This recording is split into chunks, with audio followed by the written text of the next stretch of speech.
in order to meditate, people come here to meditate for many, many different reasons, but in general it's learning how to relax the mind.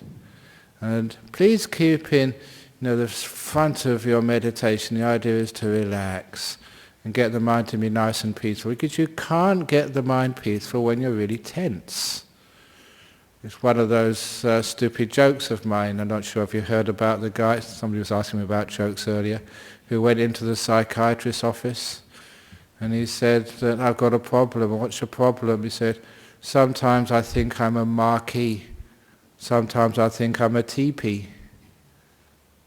And he said, well, this is weird, you think you're a marquee? I said, I know your problem. You're too tense. Someone is holding their head, groaning. But the idea is not to be tense. What causes tension? What stops you relaxing? You find when you're really trying hard, when you're struggling to try and get somewhere, where you're really working hard to achieve something, that makes you tense. And imagine if you sat here with nothing to achieve, nowhere to go, no job to finish, then when there's nothing pulling you into the future, when there's nothing dragging you to the past, imagine you, your body, your mind with these two strings or ropes. One of them is dragging you into the future, the other one is holding you back in the past. That's where the tension comes from. So imagine if you cut those two ropes, so you've got no connection to the past, no attachment to the future. So you're just in this moment, not really concerned about where you came from, what happened to you, with no problems to solve from the past, no work to do, trying to fix up what went wrong in the past. All of that is totally gone, finished. You're separated from that. And there's no fear or anxiety about the future, where you have to get to, what you have to achieve, how you're going to cope with what's going to happen next. There's nothing pulling you off into the future. There's nothing stretching you. It means there's no tension inside your mind, which means your mind can relax. And when you relax like that, if you ever just, been working really hard or, done some exercise, played some tennis or swimming, and then afterwards, you just go and sit on a bench or sit in a nice comfy chair and just relax. When you do something like that, how do you feel? There's something which we know as the pleasure of relaxation. And that's important. I keep on stressing this point, maybe I don't stress enough, to when you are physically relaxed, to notice it, to cherish it, to enjoy it. What does it feel like when your body is totally relaxed? Aches, pains, tightness has disappeared. It's very, very enjoyable.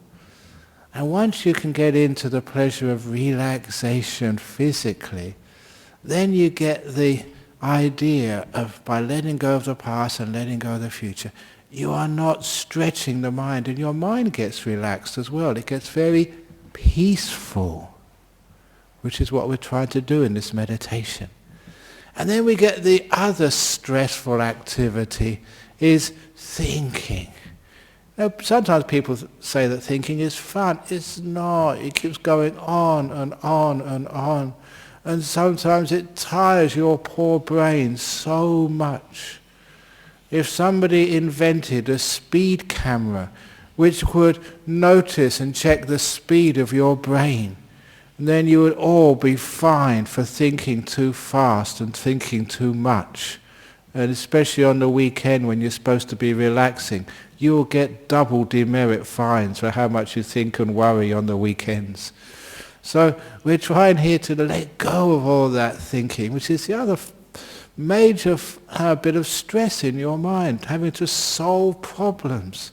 Don't you remember what it was like at school when you had to think and to solve a problem and find an answer, otherwise you get into trouble with your teacher? Those teachers, they really stopped so many natural meditators. Many of you, I know many people, they were just so good when they were kids. When the teacher asked, what do you think about this? They said, nothing, ma'am. And they got into trouble for that.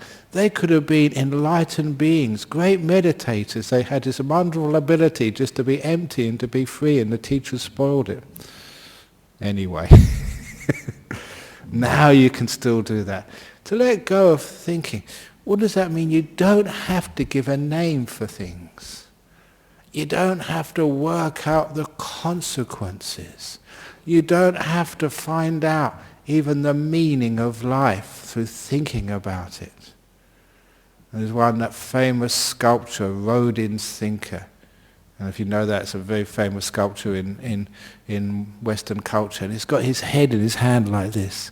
His head is so heavy, has to support it with his fist, because that's the only way. It's so heavy with thinking. But does the Buddha statue ever need to support his head with his hand? No, because it's so light. It's like an empty balloon. It just lifts itself up. So now that is like a meditator's head. Light, empty, and free, relaxed. It's a wonderful thing that especially with people from Western countries, to teach them how to be aware without thinking. And when they actually get it, what a wonderful freedom that is. And it's an old trick, but here it comes again. Many of you have done this trick before. If you think that this cannot be done, if you think, well, if I'm thinking I'm unconscious, I can't find this middle way between being silent and aware without a thought going on in the mind. This is how it's done. So you can actually teach this to your friends. It's very simple to do. As I am speaking, I also want you to be aware of your reaction in your own mind as I am speaking. So don't just listen to what I'm saying, just how does it react in your mind? Because as I am speaking, you will begin to notice there are several pauses between my words, in the spaces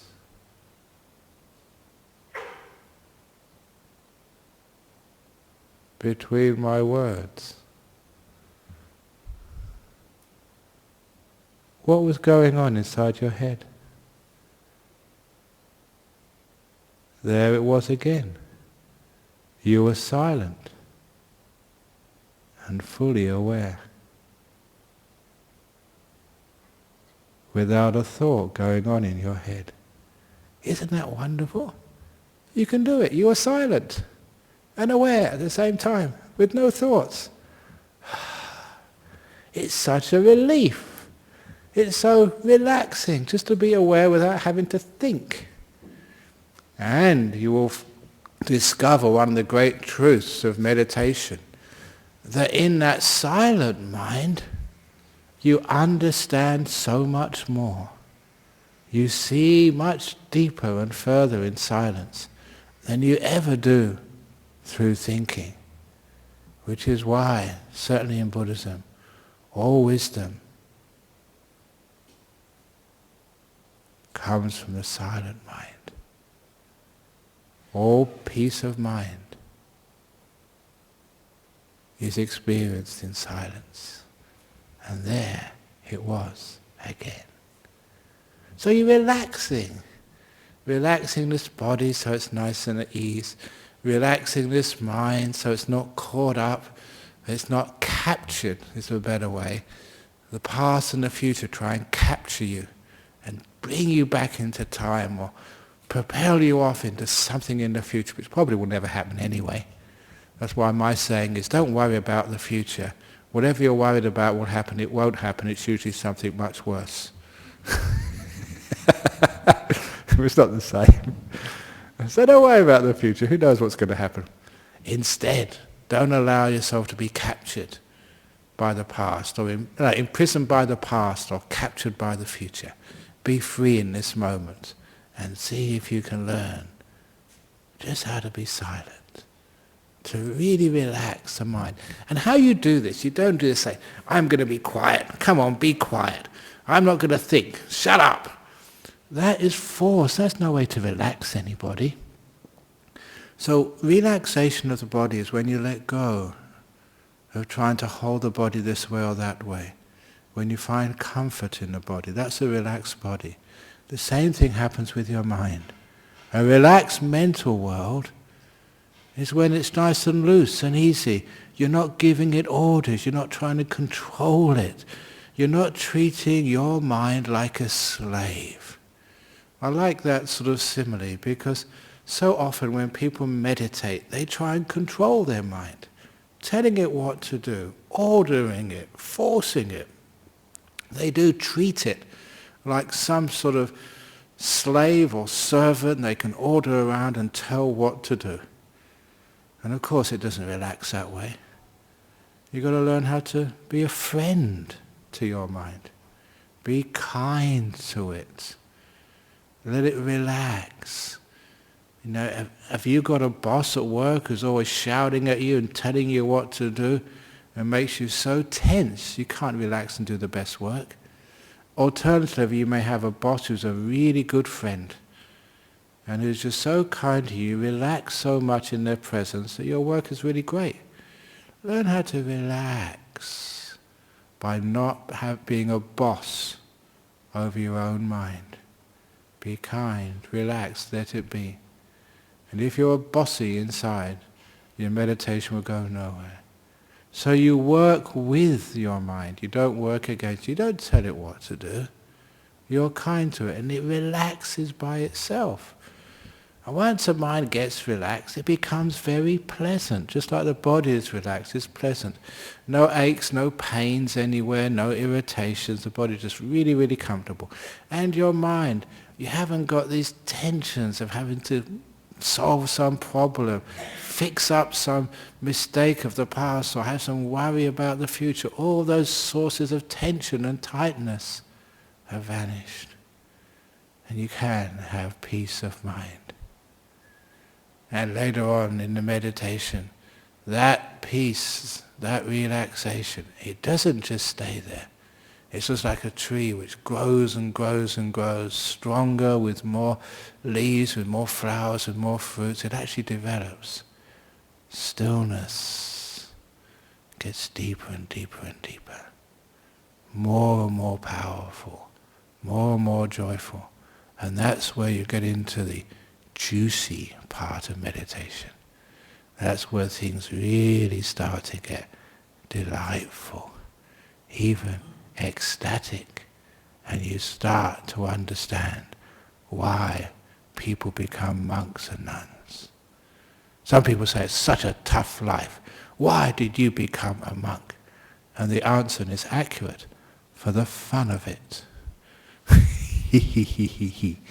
And now you will discover what I meant by the fun of a monk.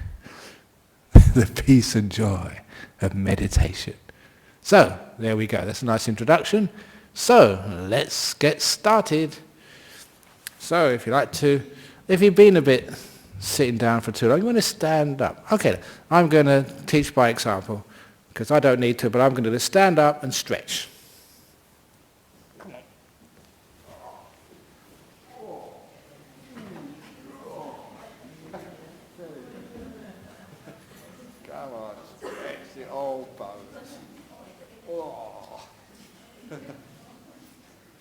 Just so you don't get any aches and pains when you actually get down to meditate.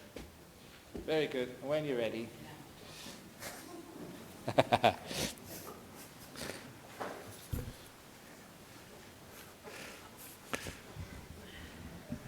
But if you're really too old, then don't do that, because otherwise, you can't get up, and when you get up, you can't get down again. When you're down, you can't get up again. So if you're old, once you're down, stay down.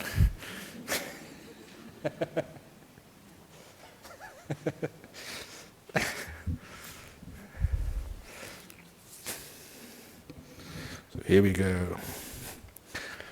So, relaxation 101. There, close your eyes first of all. Is that something you don't have to worry about, looking at things. Most people who come to meditation retreats are very old anyway, so it's not worth looking at them. Nothing to see.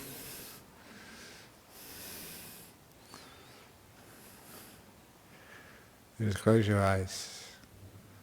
And as soon as your eyes are closed, you do become much more sensitive to your bodily feelings. You're not distracted by all these sights. So you can feel. And once you start to feel your body, we do the coarse adjustments first of all. Little things like just adjusting your legs. So right now I've got my right foot stuck under my left thigh, so I'm going to just move it, adjust it. Otherwise it will start to ache later on.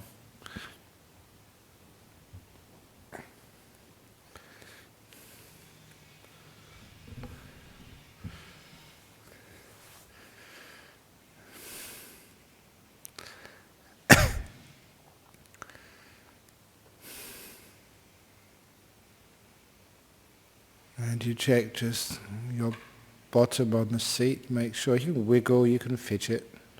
Especially fidgeting at the beginning. It's an investment. It means less fidgeting later on.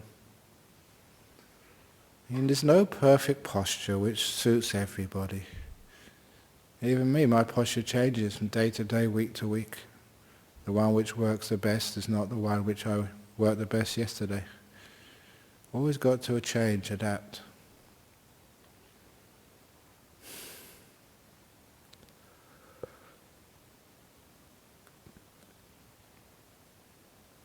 Once you have most of the body comfortable,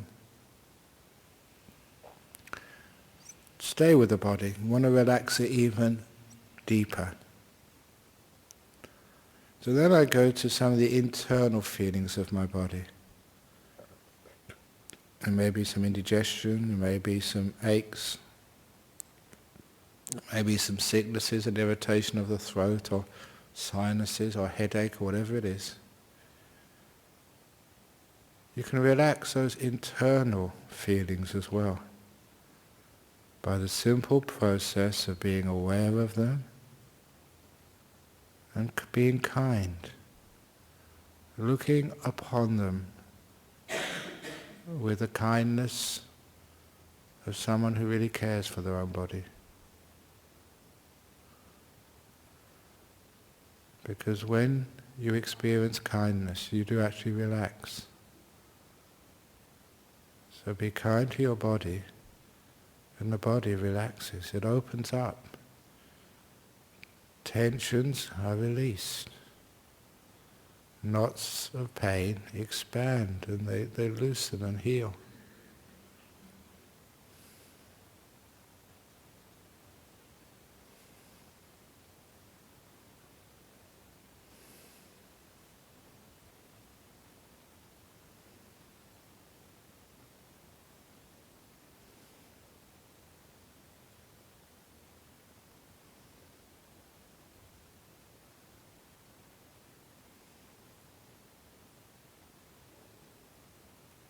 Just staying with your body.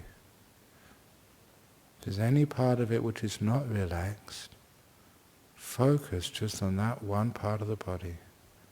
Keep your mindfulness there and just wait for it to relax.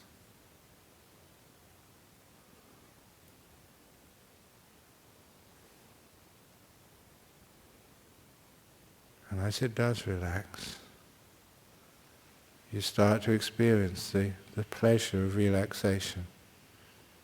It's the same type of pleasure which many people can recognize. It's like being cozy in bed. You wake up in the morning, you don't have to go to work. It's a really nice soft pillow and warm blankets, and you're just so warm and nice and cozy, you don't want to go anywhere. It's a pleasure of relaxation after a good night's sleep. See if you can notice some of that pleasure now, of a body which is relaxed and at ease.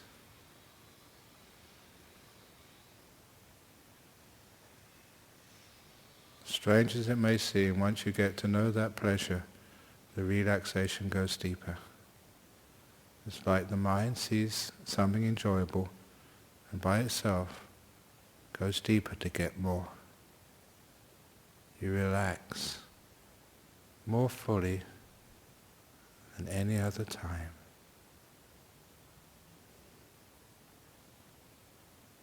And you continue relaxing, enjoying the pleasure of ease and going deeper,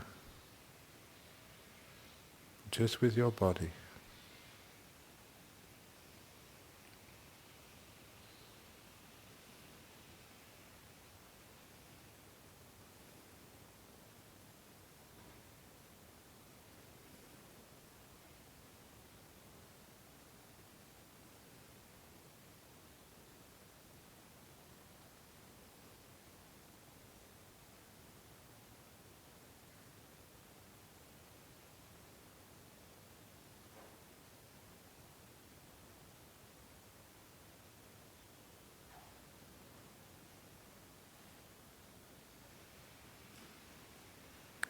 And once your body is really relaxed, then the next thing is to relax your mental world.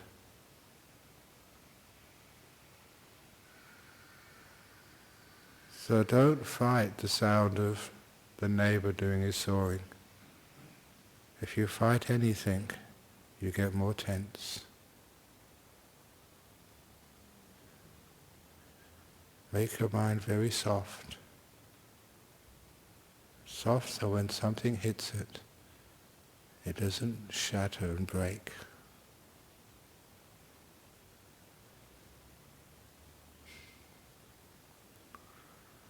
And if you have something in the past which is bothering you, feel the pull of that past, the old memory, the old hurt or pain.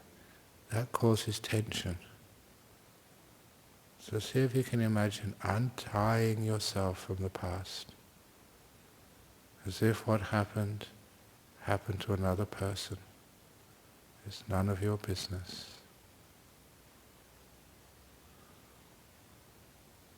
So you can be free from the tension of the past pulling you back. And then sometimes you can feel the future trying to capture you, trying to pull you into figuring out what's going to happen next and how you're going to deal with it. All those plans and anxieties, they also cause a tightness, a tension in your mental world. Don't let the future capture your attention. Don't be bothered with the future. Stay here. If you make peace, kindness now, you'll have such good health and strength and wisdom. You will be able to deal with anything in the future by what you make right now.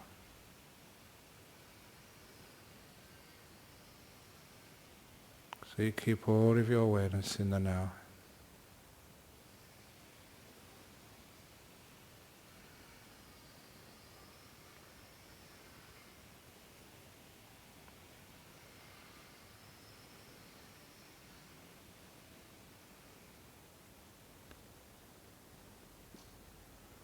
There's no need to use this present moment awareness to go thinking about all sorts of stuff.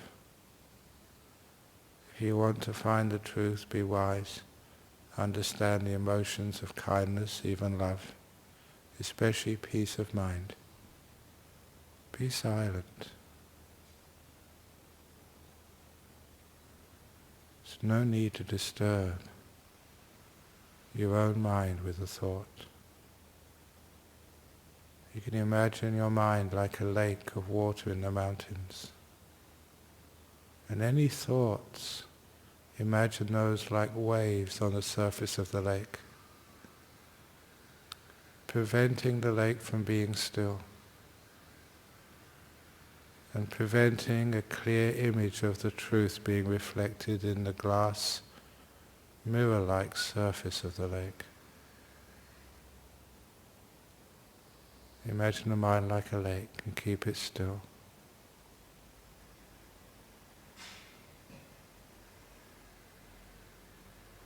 It's called relaxing the mind.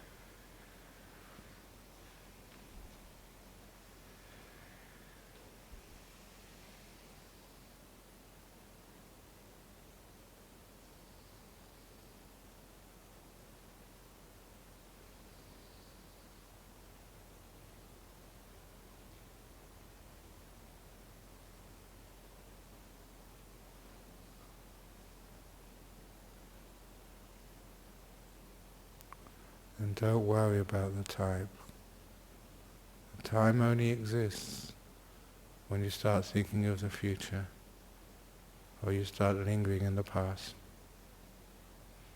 When you're in this moment, all meditation is only one moment long, the now, and the tension caused by time disappears. Just be in the now and be free of the tyranny of the clock.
It is getting close to the end of the meditation now.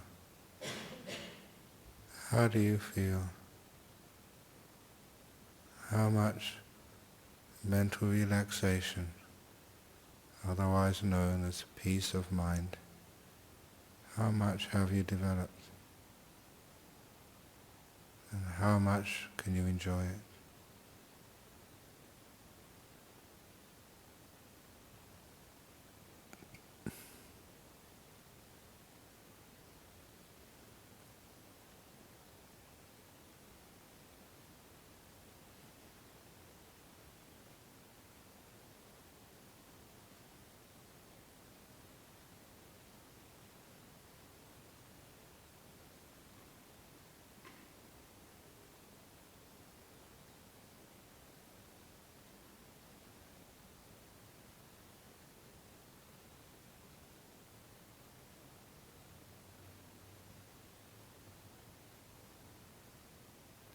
Oh, now ring the gong 3 times.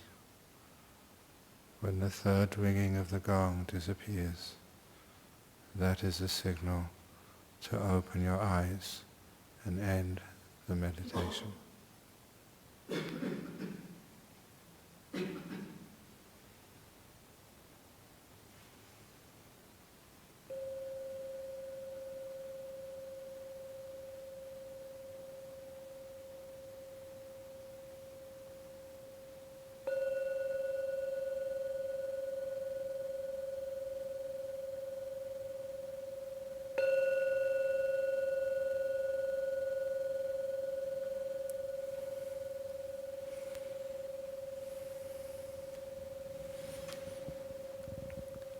For those of you who don't know the end of this period of meditation, which is streamed live, the most inactive live streaming on the internet,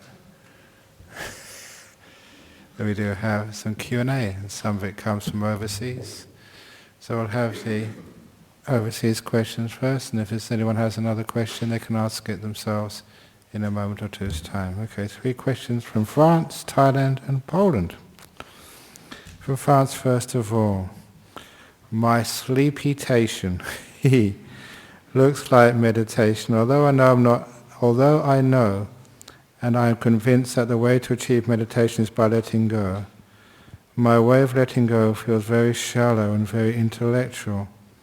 Is it possible what we call a self, feeling threatened by complete letting go, struggle in such a manner that it trick itself? Is the only way to put down all the barricades of the self is to weaken them, and time will do the rest? It is true, it is this sense of self which is always afraid of letting go, which always wants to control things. It is the control which builds up your sense of ego. Every time you do something, it adds to that idea of a me and a mine. However, the point is that letting go is the key, but to be able to let go is a very difficult thing to do. It takes a lot of skill to press the right buttons to let go. Today I was a little bit of teaching about how to let go of the past and the future, and encouraging you to do that for the purpose of relaxation. We know how to let go of physical things, like tensions in the body, and I was using that ability, which most people have, to relax their own body. Use that same ability to relax the mind, which is letting it go. At first one may become sleepy, which is caused by the fact that most people in our Western world with very busy lifestyles have what we call sleep deficit. Basically, you don't sleep enough in your daily lives that when it's time to meditate, when you get quiet and relaxed, the brain takes the opportunity to catch up. It was one of the reasons why, for a person in France, if you can get on a retreat, do a few days of meditation. The first couple of days, allow yourself to be sleepy. Catch up on the sleep, and then afterwards you can do this letting go, and it's not the sleepytation anymore, it's ecstasy-tation meditation. You can still keep that quietness and that stillness, but it's beautiful, it's delightful. So Your way of letting go feels very shallow and intellectual. Starts off with being intellectual, an idea. But every idea is just a signpost to an experience. So we find out what that experience is. We get to know the feeling of letting go, rather than the thought of letting go. The thought is a signpost, a direction. Where does it point to? And when we feel where it points to, what letting go truly is, then we can recognize it, because as soon as you experience that letting go, you always experience the associated freedom, lightness, peace. It just comes automatically. So this is the way we feel our way into meditation. We never think our way through meditation, we feel it. And as we go deep into meditation, our ability to feel our way into deeper and deeper states of peace gets more refined, more experienced. So that's actually the way to do the letting go. It's maybe a tough thing to do, but it's worthwhile doing it. And you have to go through sleepiness sometimes. From Thailand, how do we deal skillfully with positive excitement when we are about to meditate and during the meditation? The excitement before we sit meditation can stem from utmost happiness, from a chance to meditate with our favorite monk or nun, or from listening to inspirational talks. And the excitement during meditation comes from seeing these nimittas, these lights in the mind which come up later on. The excitement is a natural phenomena, the energy is coming up and you're getting somewhere in the meditation. But you know, the excitement, just like the word, okay, it's not accurately according to English, but excite means looking outside this moment. So instead of getting excite, it's insight. We look into things rather than outside of things. And excited is when a lot of times the experience we have now, we think, this is it, something good is going to be happening now. It's working. And it's actually looking for the future. Excitement is actually the mind moving off into the next moment. So if you can, sharpen up the focus into the present moment and keep that throughout the meditation, then the excitement doesn't arise. You have the energy, but not the disturbance. And just you can see that. We're going to meditate. Yeah, we're going to meditate in the future, the next minute or two. That's what excitement is. So sharpen the focus in the present moment, let go of the future, so the future doesn't drag you, with excitement into something, hasn't come yet, and then you'll be at peace. And lastly, from Poland, during meditation, when my meditation deepens, I start to feel fearful, and then your talk comes back. Why does this happen? This is a common problem with people. It's a good problem though. If fear comes up in the meditation, great, you're getting somewhere. You're getting to, number one, a place you've never been before. And that's always scary. But please take it from me, have some confidence. I know what I'm talking about. I'm pretty well known as a meditation teacher throughout the world. And when it does have some fear, it means that something's really good going to happen. Go through the fear, and it's always beautiful on the other side. So first of all, you're going to a place you've never been before. I know all those places in meditation. They're always beautiful, wonderful, great, and you have a wonderful time. You have lots of happiness, lots of peace, good health. There's no danger at all. This is the safest thing you can do in the whole universe, is to sit down and meditate. So because of this, you don't have to have fear. Have some faith, first of all, confidence. The monks like me know what we're talking about. So fear comes up, keep on going. It's going to be great. This is a sign that something's wonderful is going to happen. A good simile, which I was reminded of, is when a flower blooms. Just before the flower blooms, when it's in the bud, inside you've got all these petals all folded up, expanding, growing, and the pressure inside gets very, very strong until eventually there's so many petals inside the bud, and they build up the power, and the bud splits and the flower blooms. It's a beautiful idea of like just before giving birth to the flower, there's always that tightness, that tension. Sometimes that's the fear in meditation, the tightness of something about to happen. Just hang in there. Don't do anything, don't disturb. You break through the fear and you get something very beautiful. And the other thing is the same type of fear which people have in prison when they've been in jail for 20, 30 years and tomorrow they're going to be free. That is very scary for any prisoners being institutionalized for such a long time. But you know from experience it's great being outside of jail, being free. So that's the same with the fear which comes up in the meditation. There's a jail you've been living in for a long time and you're about to leave. That's the fear.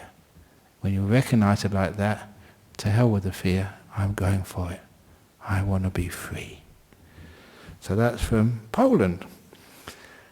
So there's 3 questions there. Has anyone got any questions from our home audience? I have to ask this, because many years ago, I always ask the ones on the internet first of all, someone actually sitting over there, they got out their little phone and they typed in a question and they pretended it was from Indonesia, because they said that's the only way I can get a question asked in here.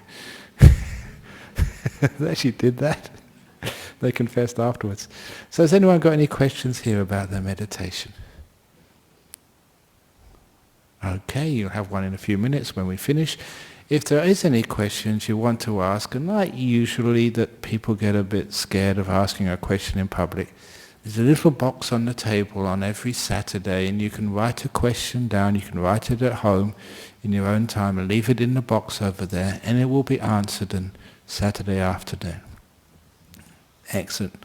Okay, so now we're going to break and we usually do bowing first of all to get some exercise, but actually it's paying respects to Buddha, Dhamma, Sangha, and then we can go and do what we need to do. For those of you who are staying, we're going to get a memorial service at 4:30 for one of our old members who died overseas. That's coming in about 20 minutes' time.